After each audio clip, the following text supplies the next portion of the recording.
एक सर्दी दा जोर है, कपड़ी पई पई है, ते दूजा घर दे पकोड़े मिलन, वो भी ताजे देसी घी विच बनियो है। वाला घर दे हो ना, वाला हो नहीं मजेदार।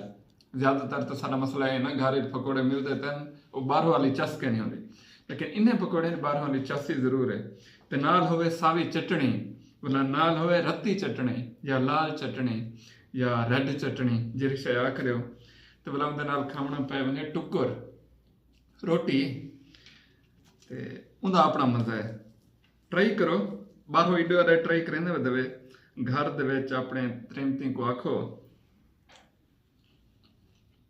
लाजवाब, बेइंतहा लाजवाब।